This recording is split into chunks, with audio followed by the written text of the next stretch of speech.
మీ ఎలాంటి వ్యాపార ప్రకటనలకైనా వెంటనే మా ఛానల్ సంప్రదించండి. నమస్తే. ప్రస్తుతం మనతో పాటు ప్రముఖ ఆధ్యాత్మికవేత్త, జ్యోతిష్య వాస్తు పండితులు బ్రహ్మశ్రీ డాక్టర్ గుండెపూడి శివ సుధీర్ శర్మ గారు మనతో ఉన్నారు. సో గురుగారితో మాట్లాడేద్దాం. నమస్కారం గురుగారు. శ్రీమాత్రే నమః. శ్రీ గురుభ్యో నమః.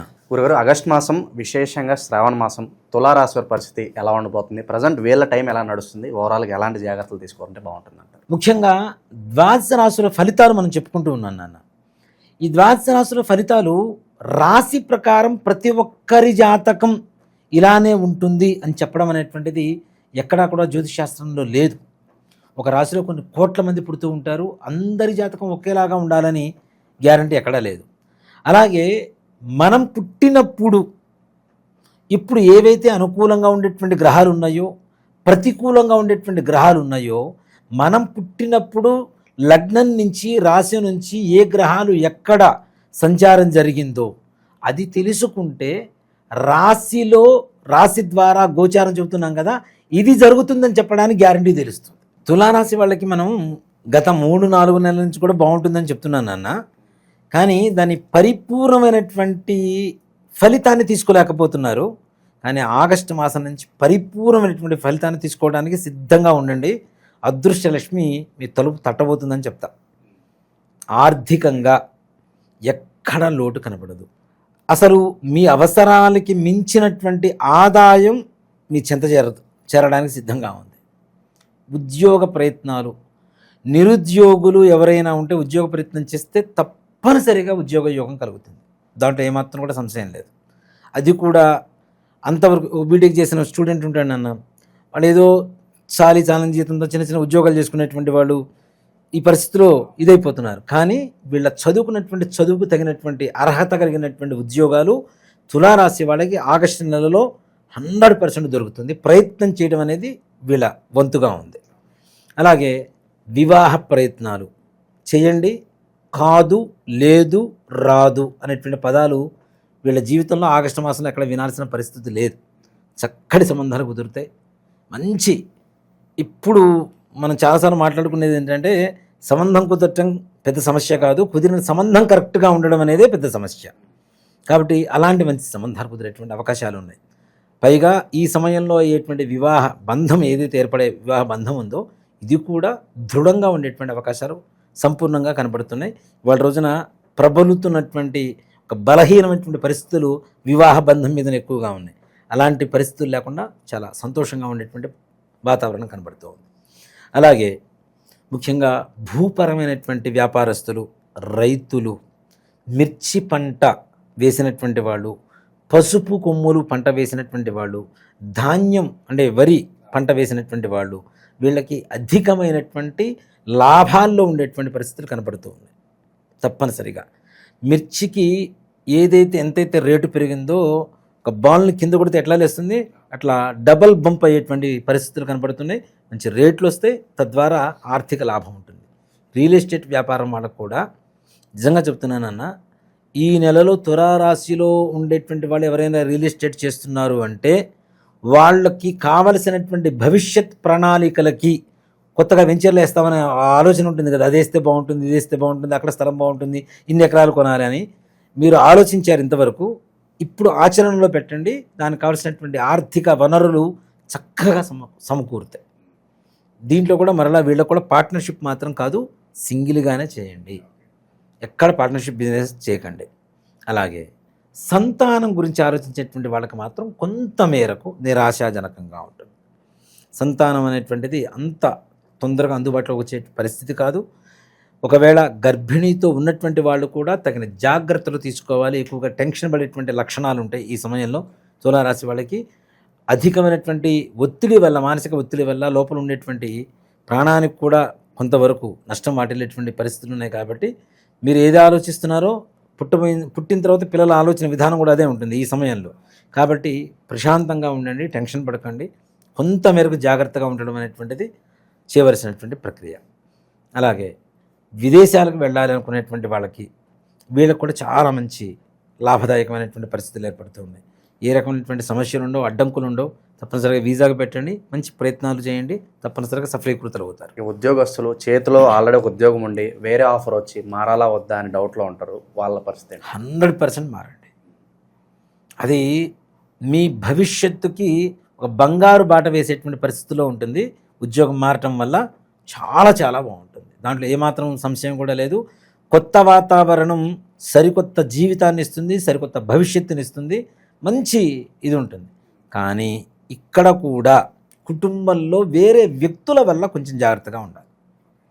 వీళ్ళ వల్ల కుటుంబంలో ఉండేటువంటి చికాకులు పెరగడానికి అవకాశం ఉంది. భార్యాభర్తల మధ్యలో చీటికి మాటికి పోట్లాడుకోవటం ఇట్లాంటివి ఎక్కువగా జరిగేటువంటి పరిస్థితులు ఉన్నాయి. కాబట్టి ఎదురు వ్యక్తులకి అవకాశం ఇవ్వకండి. మీ ఇద్దరి మధ్యలో కూడా ఏదైనా ఉన్నా కూర్చొని దాని పరిష్కరించుకునే విధంగా ఆలోచిస్తే బాగుంటుంది. కానీ చిలికి గాలివారైనట్టు పెద్ద సమస్యలుగా మాత్రం మార్చుకోవడం అనేది కరెక్ట్ కాదు అని చెప్తాను. అలాగే విద్యార్థులు చదువుకున్నటువంటి చదువుకు మంచి జ్ఞాపక శక్తి పెరుగుతుంది, మంచి మార్కులు వస్తాయి. నిజంగానే పోయిన నెలలో చెప్పినట్టుగా ఈ నెలలో కూడా మరలా అతి ఎక్కువ పాస్ మార్క్స్తో పాస్ అయ్యేటువంటి విద్యార్థులు ఎవరైనా ఉన్నారు అంటే తులారాశి వాళ్ళని చెప్పుకోవచ్చు. వీళ్ళలో మొండితనం పెరుగుతుంది. ఎందుకు రావు నాకు పాస్ మార్క్స్, ఎందుకు మంచి మార్కులు రావు, అసలు ఫెయిల్ అయ్యేటువంటి విద్యార్థి కూడా పాస్ అవ్వడం అనేది ఈ నెలలో తులారాశి వాళ్ళలో గ్యారంటీ తప్పనిసరిగా జరుగుతుంది. ఫెయిల్ అయ్యే వాళ్ళు ఉంటారు, ఒకడు అంటే 100లో ఒకళ్ళు ఇద్దరు ఉంటారు, మిగతా 98 మంది పాస్ అయ్యేటువంటి యోగంతో ఉండేటువంటి వాళ్ళే. వాళ్ళకి ఏదైనా వ్యతిరేక దశ నడుస్తుంది అనుకోవచ్చు అలా జరిగితే కనుక. అంటే ఇక్కడ ఏం లేదు నాన్న, కుజుడు మైండ్ డైవర్ట్ అయిపోతే ఆటోమేటిక్గా ఏముంటుంది, అవునా, అది ఒకళ్ళిద్దరి మీద ప్రభావం చూపిస్తూ ఉంటుంది. ఇది కూడా నేను అదే చెప్తాను. మరి 98 మందికి బాగుండి ఇద్దరికి ఎందుకు బాగుండదు అంటే అక్కడ వ్యక్తిగత జాతకం ఏదైతే ఉంటుందో దాంట్లో వీళ్ళు పుట్టినప్పుడు కుజుడు ఎక్కడున్నాడో, కుజగ్రహ ప్రభావం వీళ్ళ మీద ఎంతవరకు చూపిస్తుందో, గురుడు ఎక్కడున్నాడో ఆ ప్రభావం ఇప్పుడు ఎలా చూపిస్తుంది అనేది వాళ్ళ వ్యక్తిగత జాతకం చూస్తే మాత్రమే చెప్పేటువంటి పరిస్థితి ఉంటుంది. కానీ ఒక రాశి పరంగా కంప్లీట్గా ఇదే కన్ఫర్మ్డ్గా అని చెప్పడం మాత్రం కష్టంగా ఉంటుంది. అలాగే ముఖ్యంగా రాజకీయ నాయకులు కూడా ఉన్నతమైనటువంటి పదవులు అలంకరిస్తారు. వీళ్ళకి పక్కనుండేటువంటి వాళ్ళు మంచి సహాయ సహకారాలను ఇస్తారు. వీళ్ళ సహాయ సహకారాలతో ముందుకు వెళ్ళటం, అసలు వీళ్ళెవరో వీళ్ళ పార్టీ నాయకులు ఉన్నతాధికారులకు తెలియదు, కానీ వీళ్ళ పేరు మాత్రం వాళ్ళ చెవికి బాగా తొందరగా చేరుతూ ఉంటుంది. వీళ్ళు తద్వారా మంచి ఉన్నతమైనటువంటి అధికార యోగాన్ని పొందేటువంటి అవకాశాలు కూడా సంపూర్ణంగా కనపడుతూ ఉన్నాయి. ఇక విలువైన వస్తువులు ఉంటాయి కదా, వీటి గురించి ఏదన్నా జాగ్రత్తలు తీసుకోవాల్సిన అవసరం ఉంటారు. అలాగే భూములు ఉంటాయి, సో డాక్యుమెంట్స్ ఏమైనా తేడా వచ్చి ఇబ్బంది పడుతూ ఉంటారు. అలాగే పోలీస్ స్టేషన్ చుట్టూ తిరుగుతూ ఉంటారు. వీళ్ళకి ఎలా అనుకుంటున్నారు? అలాంటి వాళ్ళకు కూడా సవ్యమైనటువంటి దశలో ప్రయాణం జరుగుతూ ఉంటుంది. ఇప్పుడు భూములు డబుల్ రిజిస్ట్రేషన్స్ జరిగినాయి అని, లేదంటే కోర్టు కేసులు అని ఇట్లాంటివి ఉంటాయి కదా, అవి కూడా వీళ్ళకి ఫేవరబుల్గా వచ్చేటువంటివి, న్యాయపరంగా ఉన్నటువంటివి. అన్యాయంగా ఉండి నాకు రావాలంటే అది కరెక్ట్ కూడా కాదు, భగవంతుడు కూడా హర్షించడు, అనుగ్రహం ఉండదు. కాబట్టి న్యాయపరంగా ఉండేటువంటి కేసులు ఏవైతే ఉంటాయో వీళ్ళకి ఎన్నో సంవత్సరాల నుంచి ఎన్నో రోజుల నుంచి కొట్టుమిట్టాడుతున్నటువంటి కేసులన్నీ కూడాను పరిష్కారం జరుగుతాయి. అలాగే వినూత్నమైనటువంటి వింత వస్తువులు అంటారు, వింత వస్తు సేకరణ ఎవరి దగ్గర లేని మన దగ్గర ఉండాలి అనుకునేటువంటి ఒక ఆలోచన చాలామందికి ఉంటుంది. అలాంటి వాళ్ళకి తులారాశి వాళ్ళకి ఎక్కువగా ఉంటుంది. అలాగే ఒక గుర్తింపు కోరుకోవటం, కోటి మందిలో ఉన్న ఒక గుర్తింపు కావాలని కోరుకునేటువంటి లక్షణం కూడా వీళ్ళలో ఉంటుంది. అది గుర్తింపు ఈ సమయంలో తప్పనిసరిగా జరుగుతుంది. చాలా వరకు మంచి ఫలితాలు ఉన్నాయి కాబట్టి సాధారణంగా శత్రువులు పెరుగుతూ ఉంటారు, అలాగే నరదిష్టి పెరుగుతూ ఉంటుంది. శత్రు సంహారానికి ఈ నరదిష్టి పోవడానికి విశేషంగా ఉన్న రెమెడీస్ ఉంటే తెలియజేయండి. ఇక్కడ ఒక మాట చెప్తానన్న, ఇప్పుడున్నటువంటి 12 రాశులు 12 రాశుల్లో కూడా ఎవరికైనా సరే ప్రపంచంలో ఉన్న 700 కోట్ల చిల్లర జనాభా అందరికీనూ 2 రకాల దోషాలు ఉన్నాయని ఖచ్చితంగా చెప్పగలుగుతా. ఏంటి? పితృదోషం, స్త్రీ శాపం. వీటిలో ఇంకా అనేక రకాలైనటువంటి దోషాలు ఉన్నాయి. దేవతా శాపాలని, వృక్షవధలు, జంతువధలు, సర్పవధలు, ఇట్లాంటివన్నీ కూడా దోషాలే. ఇవన్నీ మన పూర్వీకులు చేసినటువంటి తప్పిదాల వల్ల భవిష్యత్ తరాలు అనుభవిస్తాయి. మన పూర్వీకులు ఆస్తులు ఇస్తే మనం తీసుకుంటామా లేదా? అట్లాగే వాళ్ళు చేసినటువంటి తప్పులకి ప్రభావం కూడా మనం తప్పనిసరిగా అనుభవించాల్సిందేగా. మా తాతగారు ముత్తాతగారు ఉన్నారు, ఆస్తులు మొత్తం అమ్మేశాడు, ఆ పేదరికం అనేటువంటిది కంటిన్యూ అవుతుందా లేదా? అవునా? అలాగే ఆస్తులు బాగా కూడబెట్టాడు, ఆ డబ్బులైతే మేము తింటామా లేదా? దాని ప్రతిఫలమిత అంటే ఒక్క ఆడవాళ్ళ కన్నీటి చుక్క మీ వంశాన్ని మహాసముద్రమై సముద్రంలో వచ్చేటువంటి సునామీగా మార్చి వంశాన్ని మింగేస్తుంది.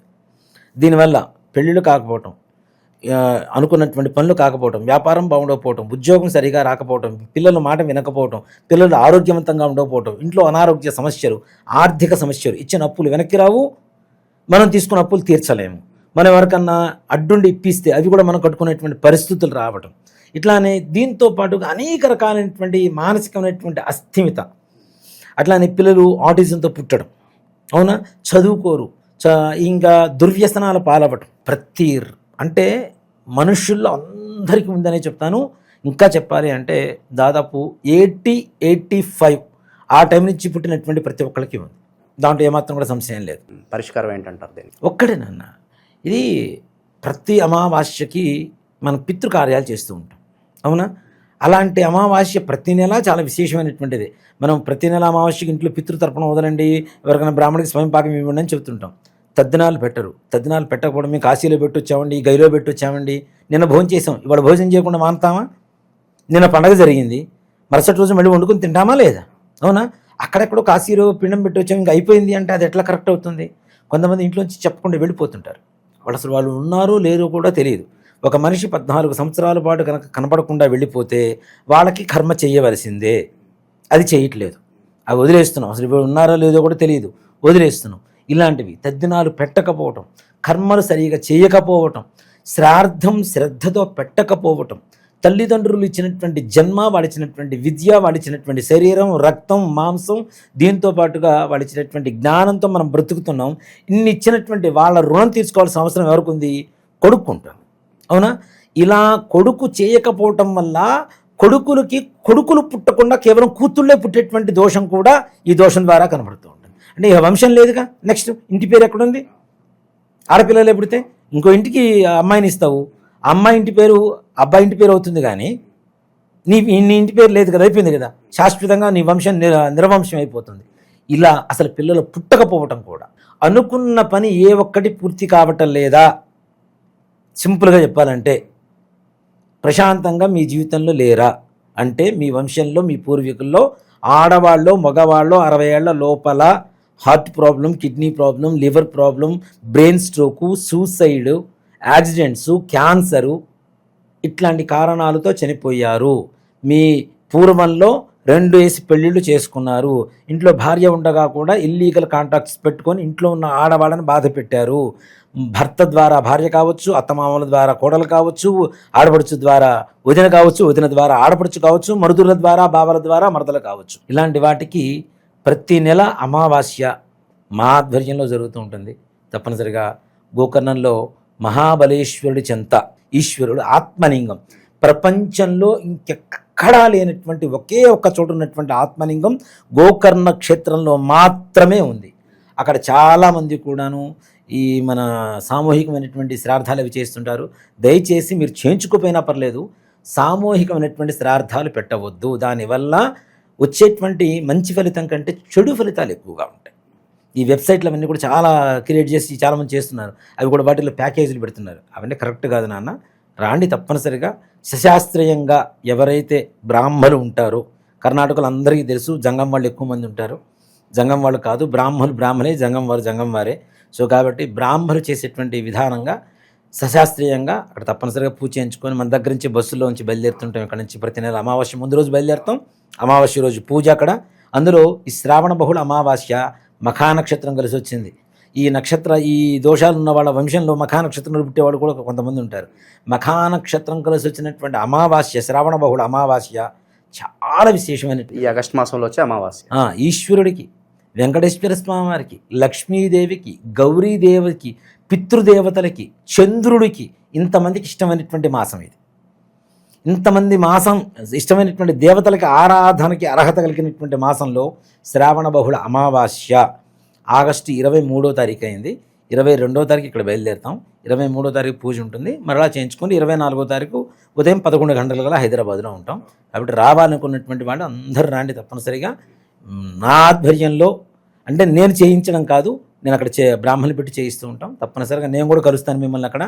తప్పనిసరిగా రాండి, రావాలనుకున్న వాళ్ళు దయచేసి సామూహికంగా చేయించుకోవద్దు. సో కాబట్టి దీనికి ప్రత్యక్ష నిదర్శనం ఇంకోళ్ళు కాదండి, నాకు నేనే 2018లో నేను చేయించుకున్నాను. నాది లైక్ శబరి తత్వం, నాది భక్తి అంటే శబరి తత్వం. రాముడికి పండ్లు ఇచ్చేటప్పుడు ఆవిడ ఎంగిలి చేసి బాగుందా లేదా అని టేస్ట్ చూసి మరీ ఇచ్చింది.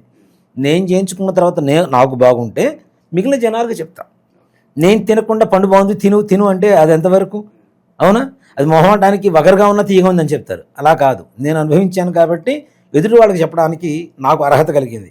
మనం అనుభవించిన తరువాత, మనం చేసిన తర్వాత చెప్పడం అనేటువంటిది ధర్మం. కాబట్టి నేను చేయించుకున్న నా జీవితం సంపూర్ణంగా అక్కడ ఉన్నటువంటి మహాబలేశ్వరుడు అనుగ్రహంతో నా జీవితం మహాబలంగా తయారైంది. అందరికీ తెలిసిన విషయమే. నరసింహస్వామి వారికి పూజ చేస్తే, అది కూడా శనివారం లేదు, అన్ని రోజులు చేయలేమండి. స్వామివారి స్వాతి నక్షత్రం వస్తుంది. స్వాతి నక్షత్రం రోజునైనా సరే మీ దగ్గరలో ఉండేటువంటి నరసింహస్వామి వారి క్షేత్రాన్ని దర్శించండి. స్వామివారికి విశేషమైనటువంటి పూజలు జరిపించండి. అష్టోత్తరమో సహస్రమో, లేదు వేవికి చేత కాదు కొబ్బరికాయ కొట్టి స్వామివారికి పానకం నివేదనగా సమర్పించండి. అనుకున్న పనులు సకాలంలో పూర్తవుతాయి. ఓవరాల్గా ఈ ఆగస్టు మాసంలో తులారాశి వారి పరిస్థితి ఏ విధంగా ఉండబోతుందో అద్భుతంగా వివరించారు. ధన్యవాదాలు. శ్రీమాత్రే నమః. శ్రీ గురుభ్యో నమః.